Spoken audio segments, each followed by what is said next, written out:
Hi, I'm Dr. James Walker, and I've spent years helping seniors live healthier, more fulfilling lives.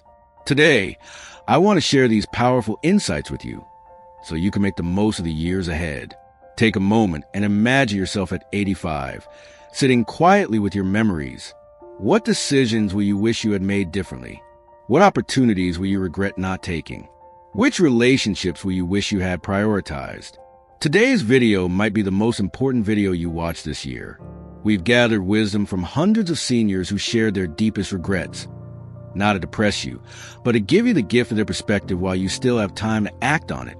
Before we dive in, if you care about living a healthier, more fulfilling life as you age, make sure to subscribe to this channel. I share valuable insights every week to help you stay independent, active, and happy. Number 1, the relationship deficit. Why time with loved ones matters most. Picture this.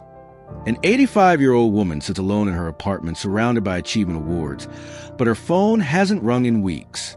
What would she trade those accolades for now? If you asked her, the answer might break your heart. When we interview seniors about their life regrets, one theme emerges more consistently than any other. It's not about the career milestones they missed or the money they didn't save. It's about the relationships they let slip through their fingers while pursuing everything else. Take Margaret, for example.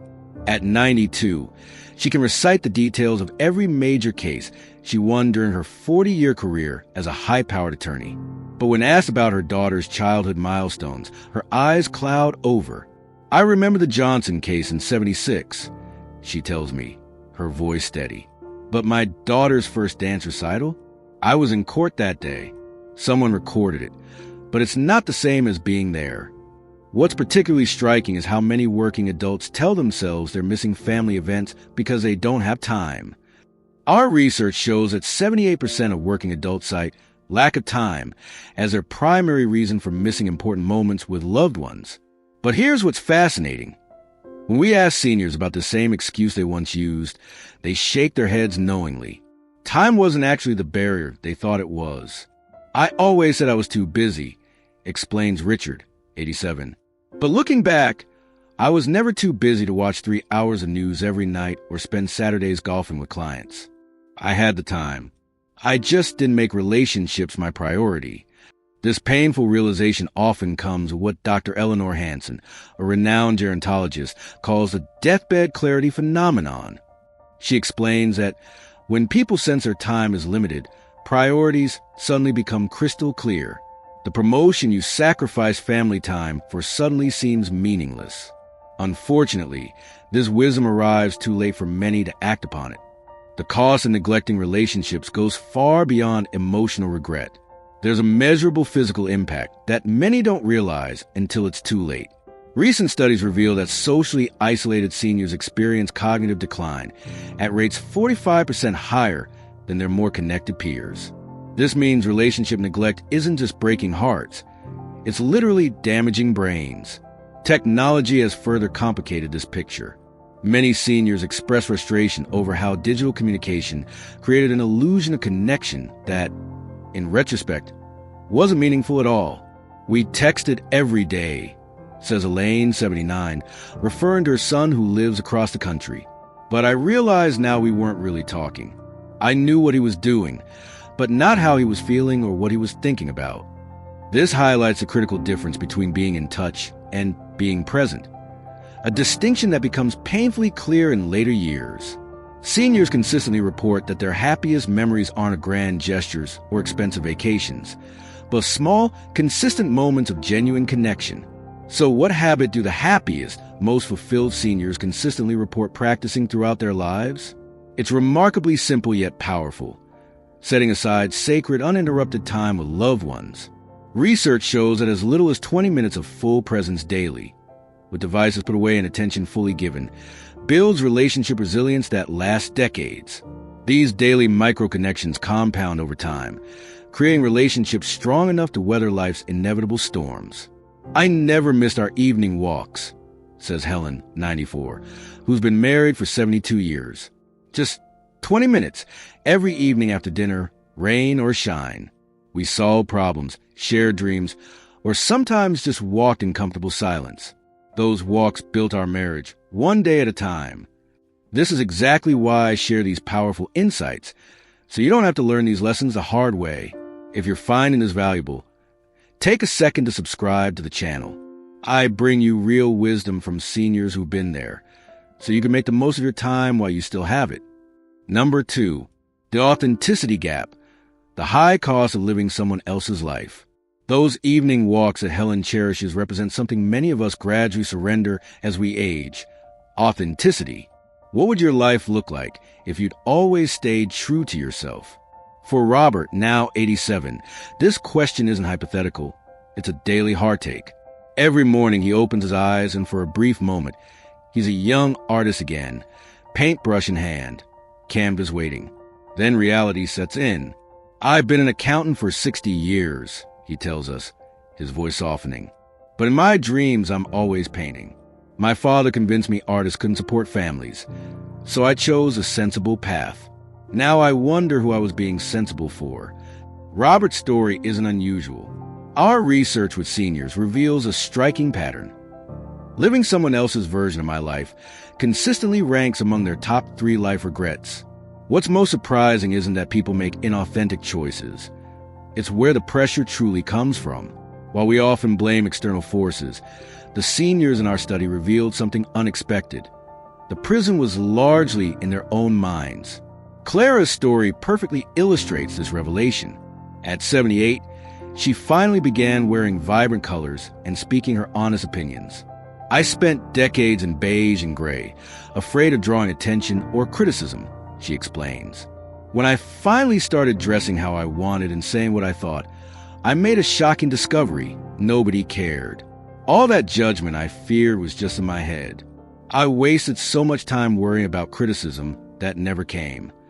This psychological trap isn't just emotionally damaging. It takes a physical toll too. Recent studies reveal that suppressing your authentic self correlates with significantly elevated cortisol levels, the body's primary stress hormone. This persistent elevation increases risks for heart disease, diabetes, and memory problems, making authenticity not just an emotional need, but a health imperative. Dr. Martin Seligman's research on authentic living demonstrates that people who live according to their core values experience 34% higher life satisfaction, yet most seniors report spending over half their lives worrying about others' opinions.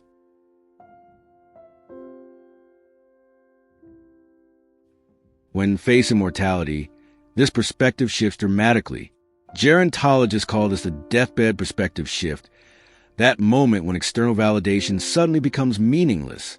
As 82-year-old Thomas put it, "When you realize you might die tomorrow, you stop caring what your neighbor thinks about your garden gnomes." The challenge is accessing this liberating wisdom without waiting for a health crisis. So what can we learn from those seniors with fewer authenticity regrets? What daily practice do the most satisfied elders wish they had started decades earlier? The answer is surprisingly simple: micro-authenticity. Rather than making dramatic life changes, the happiest seniors practice small, daily acts of self-expression and boundary setting. "I started with tiny things," explains Judith, 84. "Ordering what I actually wanted at restaurants instead of what seemed appropriate. Saying no to commitments that drained me. Wearing that bright scarf, even though it wasn't age-appropriate." These small choices compound over time. By my 70s, I'd built a life that actually felt like mine. These micro moments of authenticity function like compound interest for your well-being. Each small choice reinforces your connection to your true self, gradually creating a life aligned with your values rather than others' expectations. The seniors with fewest regrets weren't necessarily those who made dramatic changes. They were those who practiced consistent, small acts of self-honesty throughout their lives.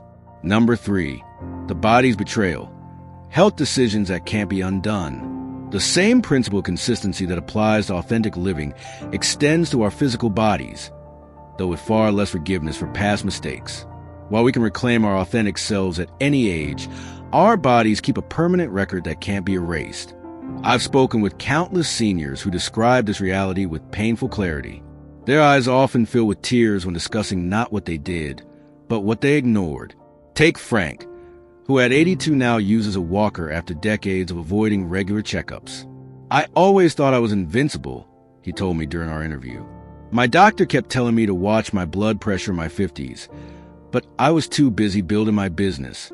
Now I've had 2 strokes, and I can't even pick up my great-granddaughter when she visits.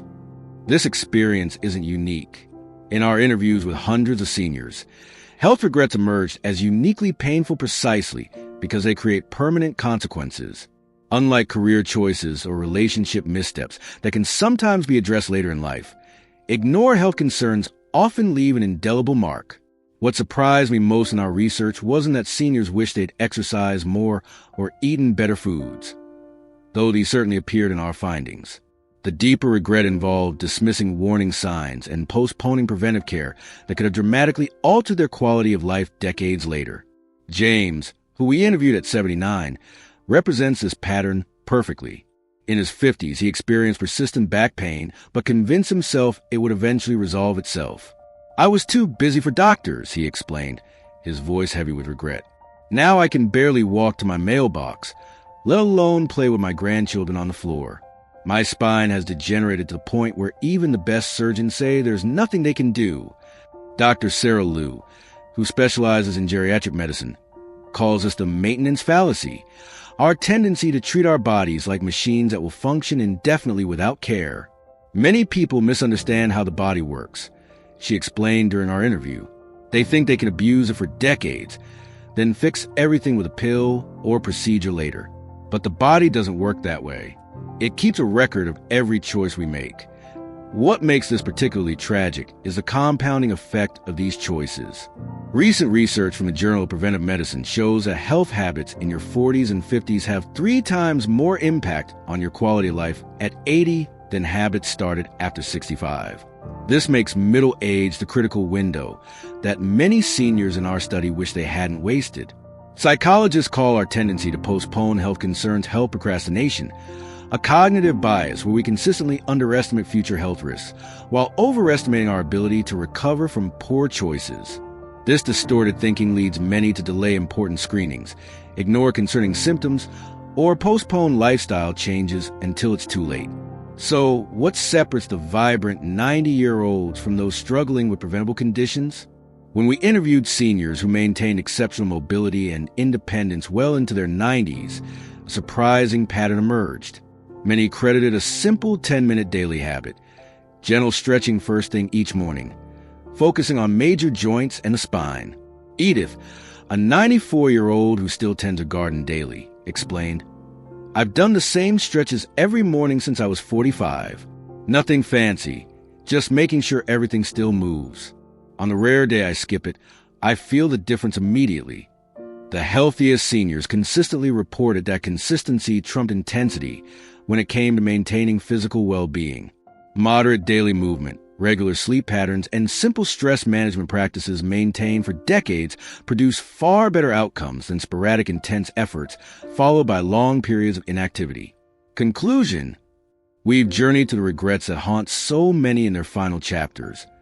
Opportunities missed with loved ones, lives lived for others, and bodies neglected until it was too late. But there's profound hope in these stories. Unlike those before us, we still have time. This wisdom from our elders isn't meant to inspire guilt, but action.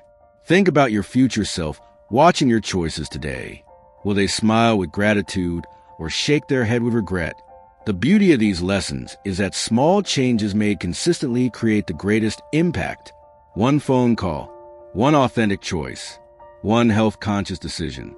The most powerful question we can ask ourselves isn't what will I accomplish, but rather, who will I become? Your future self is waiting. What gift will you give them today? If this video resonated with you, don't forget to hit that subscribe button and turn on notifications. That way, you won't miss more life-changing wisdom like this. Let's keep learning and growing together.